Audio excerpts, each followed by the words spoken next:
Thank you for clicking on the video. Welcome back to the channel. This is another review for Candy. I guess we're going to take it slow. I know I said that I was going to give it to you, you know, like back to back to back, day by day. But that didn't happen. That didn't happen last week. I just didn't feel like it. I just didn't feel like it. If you watched the previous video, if you watched the Love and Marriage Huntsville review, then you already know the backstory on last week and why we were just ghost. So we're not rehashing it, but I'm back. We're back. Yay. Yeah, so I guess I'll take this slow. It's only 5 episodes anyway, so yeah. Let's just ride it out, you know? Let's just ride it out. So, this is season 1, episode 2, Happy Wife, Happy Life. 2 years before what's the lady name? Betty. 2 years before Betty was murdered. You know, we see some kids egging her house, and the next day, she's a school teacher, and the next day in her class, she's sitting there in detention. She done made the whole class go to detention. I guess she felt like it was somebody in the class, and since nobody was snitch, everybody getting in trouble. But she gets in trouble for that. You know, she gets fired from her teaching job, and so that's that. She's at the house. She tells her husband she wants to foster another child. You know, now that she's back home, her husband, he obliges, of course, you know, whatever. So they bring in another little boy. We get to present day. Candy, she's in the shower, and we see her washing all the blood off of her after she killed Betty. And like she was covered in it, and she's just standing in that lady's shower, taking a shower, just washing it off.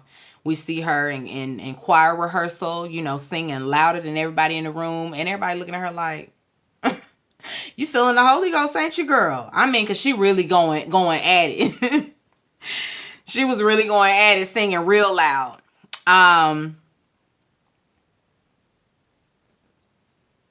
After rehearsal, you know, everybody sticks around and they're talking, and the choir director, you know, tells her that she got a divorce. You know, Candy, you know, because Candy asked about her husband, and she's like, yeah, about that. We getting a divorce. And Candy, of course, is a doting friend. You know, she's just so distraught over it. Like, oh no, oh my goodness, no, girl.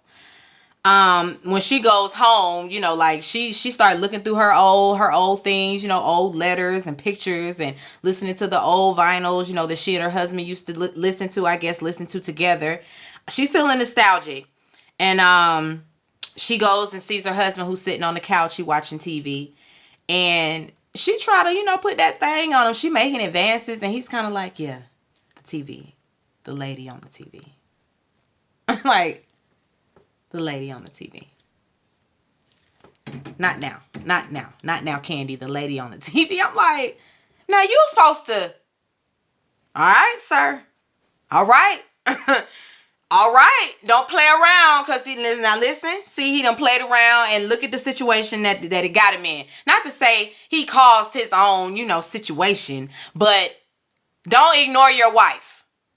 Don't ignore your husband. Don't do it. Especially in moments where they are making advances, sexual advances or whatever, you know, trying to get affectionate with you and all of that, and you kind of push them away. They only gonna accept that, but so many times until they go and get up under somebody else. And so, yeah, he wasn't even paying attention, and Betty was just, I mean, not Betty, Candy was trying. She was really trying, I guess. Anyway.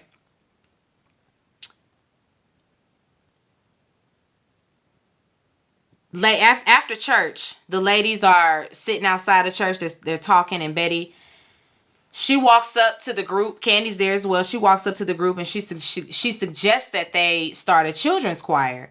And the other ladies kind of laugh at her like, children's choir, girl. Okay, whatever. Anyway, what were we talking about? They kind of dismiss her. And Candy, you know, tells her that it's a good idea. She, you know, has her back.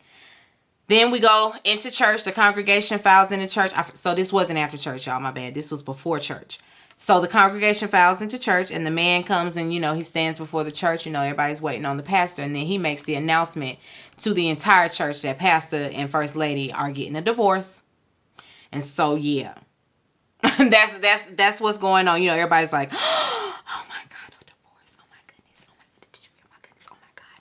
Everybody's whispering now. But Candy already knew. At Betty's house, now we see it's a month later, and Alan is rushing out to do volleyball. He done finished his dinner all quickly, and he rushing out to do volleyball. And Candy, she also headed out to do volleyball. I guess it's the church volleyball team. And she makes sure her husband stays home because he offers to go, and she's like, oh, no, don't worry about it. You don't have to go. Stay here. Stay home. Stay put. And I feel like it's so she can be alone, with Alan, but, whatever. First Lady also comes. She's on the team, and she shows up, and she got a new man.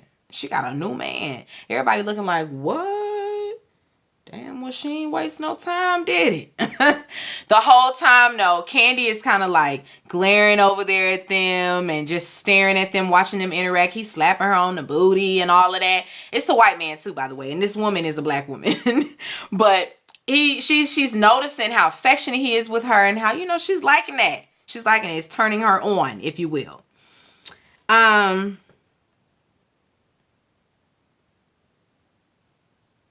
Betty, she's noticing something is off with Alan. He's traveling more.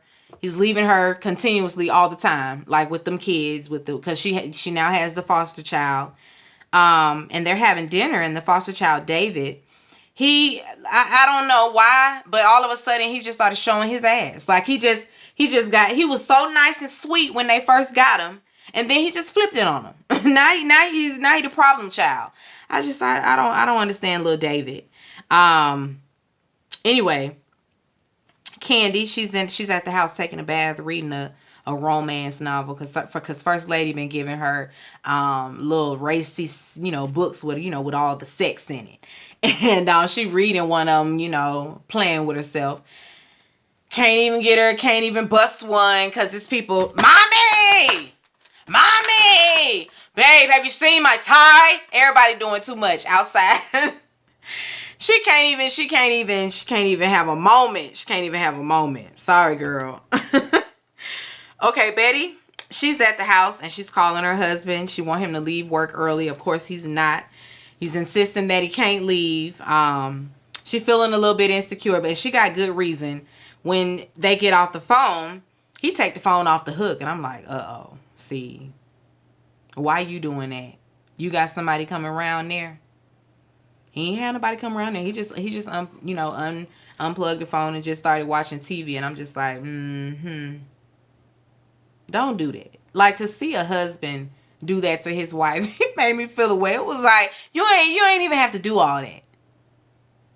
And when you get to that point in a marriage, y'all need some help. Because you already on the road. Like, you should want to talk to her. He done unplugged the phone. Like, don't call me back. Please don't call me back. Candy, she takes the kids skating. And she's talking to the First Lady. I feel like these church folk hang every day. But she's talking to the First Lady and another friend or whatever. And she's telling First Lady, I clocked your tea. I know y'all having sex. You having sex, ain't you? Mm-hmm. And the lady basically is like, girl, yes, and it was good.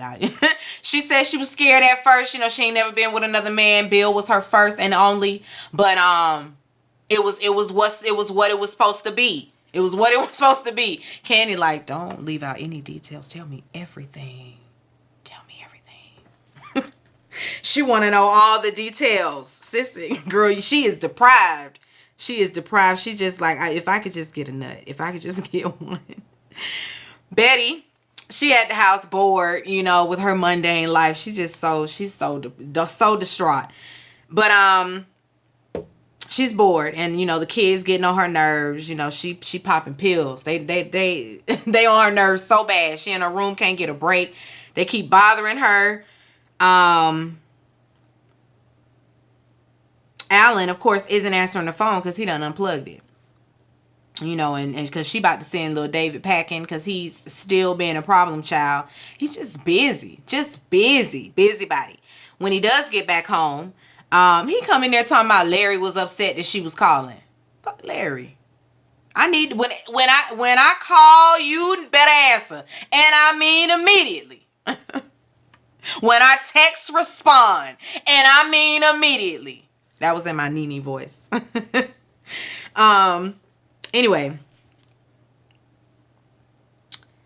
she's gonna plan a birthday party for David, and his birthday's coming up, and she says she got some old invitations, so she go get the invitations out of the closet and tells him he needs to hand them out to his classmates at school. And he looks at them, kind of disappointed, I guess, because they're for girls, and which is understandable. It's like, don't give me no hand-me-downs. I'm already a foster child, so make me feel special in going and getting me some invitations of my own, not the old ones you had for your daughter's birthday from last year.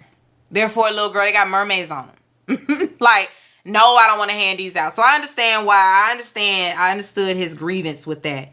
But you still a child and you better mind your manners. Anyway, the first lady, she's moving, after the divorce. Before she leaves, she gives Candy another little racy novel. Candy says she was having fun living vicariously through her. She's like, what I'm gonna do without you? I think I'm gonna go have an affair. And friend is like, nah, girl, I ain't say go do all that. I ain't had no affair. I got a divorce. It's a difference. You that's muddy waters. I don't need you to do that. I'm gonna need you to use your brain. Go just read this book right here. Don't do that. That's the wrong road. Candy say, listen, I'm about to go on and step out. She's ready. She is ready to be out here in these streets.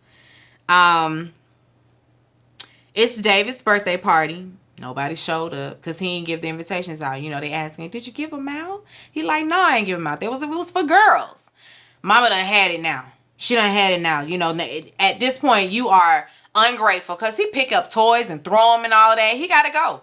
You got to go. And he say he want to go. He say he tired of being there. Okay, bye. Shit, we can pack your stuff tonight, little David. Candy, she's reading the new novel, and she's reading it to her husband, hoping that, it'll spice it up. I guess it's equivalent to watching a little flick with your husband. And he don't even care. He ain't moved. He ain't bothered. He all he care about is the TV. He says he likes it, but not for the same reasons as her. He likes that it rhymes. She looking at him like, so you didn't hear about the part where the man bent her over and they were doing this, that, and the third. You ain't like when he had his face in a place. You didn't like that part? You didn't like the part when she was slobbing on the knob? When they was out on the balcony? You didn't hear none of that in the book. You just liked that it was rhyming? He missed it. Went completely over his head. Again, he's not paying attention, and he's going to regret that. Because of course now she in her mind, I might as well listen. The affair is a go. The affair is a go. He leaves to go run, and she calls, the first lady again, like I said, to tell her about that affair. She like, I'm doing this. She trying to convince that lady that this is the best decision, at least for right now, at least for a little while, I guess. Betty, she packs up the foster child. Like I said, CPS is at the door. They done came and picked him up. Bye. Alan, of course, feels a way about it, but he ain't showing it. And what can he say? He ain't there. You ain't there. You ain't. Listen, no say so. I want him gone. You ain't here to help no way. Shit. We tried. We really tried. He leaves for volleyball. Of course, Candy, she at home. She putting on mascara, putting on lipstick for the volleyball practice. Listen, Jessica Biel is bodied. I mean, arms and shoulders. I mean, body. But she get out there. She's showing off now. She's showing off. She's trying to find her little prospect, a little sneaky link, trying to see who it's gonna be. After practice, she sees Alan getting in his car, and she just go and get in the car with him and tells him, I find you very attractive. And then kisses him, and then gets out the car and leaves. So that was it. Ball in his court. Now what you gonna do with that? He gonna shoot the shot. He gonna shoot the shot. Then we flip over to the court, and Candy, She's on the stand. This is, I guess the present time when after she's been arrested and, in charge and everything. She's on the stand telling the judge how she grabbed the axe. I grabbed the axe. And that's where it goes off. I said, now we about to get into it. Now we finna get into it. So I'll be back with episode 3. Let me not make promises. We just gonna get it. I'll get it to you when I can get it to you because I gotta play catch up now. Took a whole week off. That's why I hate doing that. And I always, the entire time I'm taking the break, supposed to be giving myself a mental break and all of that. The whole time I'm in my head like, you need to do videos. You gotta batch some reels. You gotta get it out. You gotta do what you gotta do. What you gotta work. And then on the other side, it's like, girl, didn't you say you was taking a break? Take the break. Take the break. And don't feel guilty about it. Take the break. It's okay. It's okay. That's easier said than done for somebody that is trying to stay consistent. And I have worked hard in staying consistent. But anyway, that's where we end. Like I said, episode 3. All of them are out now. So, yeah. We gonna get into it. Be sure to rate, comment, and subscribe to the channel. It's Call Me Busby, and I'll chat with you later. Peace and light.